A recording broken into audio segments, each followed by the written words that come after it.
Sahabat berani mikir, apakah benar bahwa agama Islam itu maha benar dan kebenaran itu hanya ada pada Nabi Muhammad? Sebagaimana itu pun dinyatakan Allah dalam Al-Quran, Inna dinna indallahi Islam. Pasti statement tersebut acap kali menimbulkan perdebatan dari mereka yang memiliki pandangan berbeda tentang kepercayaan yang mereka yakini, dan menanggapi pernyataan itu dengan bijak. Apa yang kau yakini, jalani saja, tapi jangan pernah menganggap apa yang kau yakini itu yang paling benar, karena Allah mengetahui apa yang tidak kau ketahui. Setiap orang yang memilih sesuatu, apalagi menyangkut keyakinan, pasti ia akan memilih untuk dirinya sesuatu yang diyakini yang terbaik.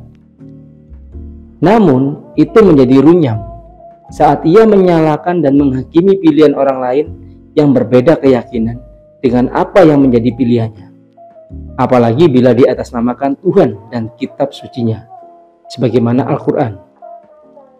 Tuhan itu maha tak terhingga, dia meliputi seluruh kehidupan, jadi sangatlah naif kalau dia hanya menerima satu kelompok saja dan mengabaikan yang lainnya, seberapapun baiknya seseorang itu. Bagi saya, itu bukan Tuhan yang maha tak terhingga namanya, tapi sebuah persepsi yang sempit tentang Tuhan.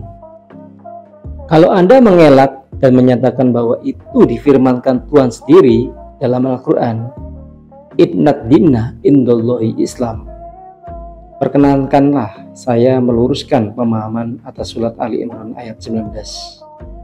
Ayat-ayat di dalam Al-Quran yang menyebutkan kata Islam sesungguhnya lebih merujuk pada sebuah pengertian atas suatu keadaan, bukan sebuah penamaan atas satu keyakinan golongan tertentu. Islam bermakna berserah diri, atau makna lain tunduk dan patuh. Itulah makna kata Islam dalam pengertian lugawi. Jadi, kata Islam di dalam Al-Quran tidak merujuk kepada makna Islam dalam pengertian institusi atau Islam dalam pengertian kelembagaan Islam.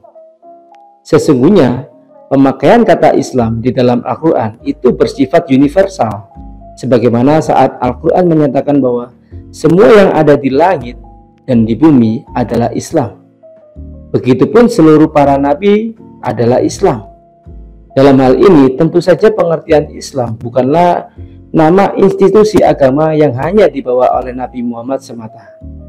Bagaimana mungkin apa yang ada di langit dan bumi itu beragama Islam dengan segala syariatnya? Dan bagaimana bisa memaknai apa-apa yang ada di bumi dan di langit itu beragama Islam?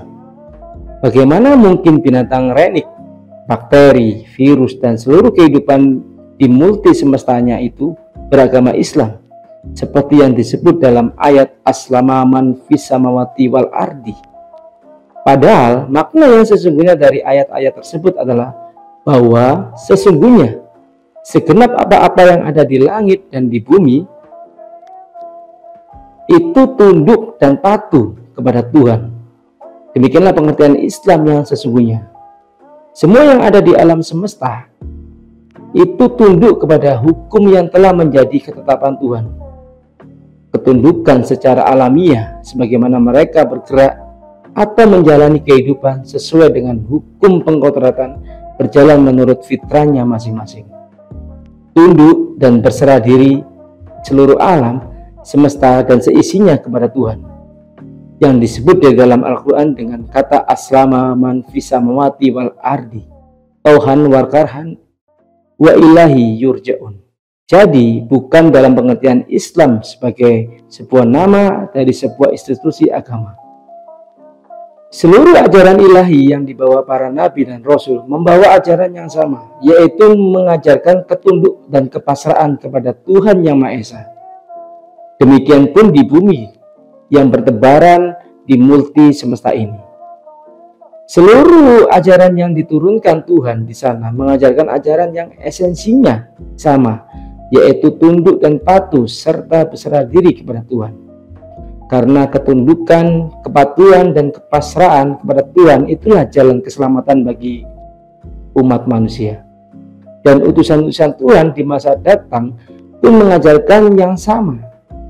Tak ada yang keluar dari bingkai ini. Walaupun bisa jadi cara dan teknisnya terlihat berbeda karena bergantung kepada situasi, keadaan juga peradabannya.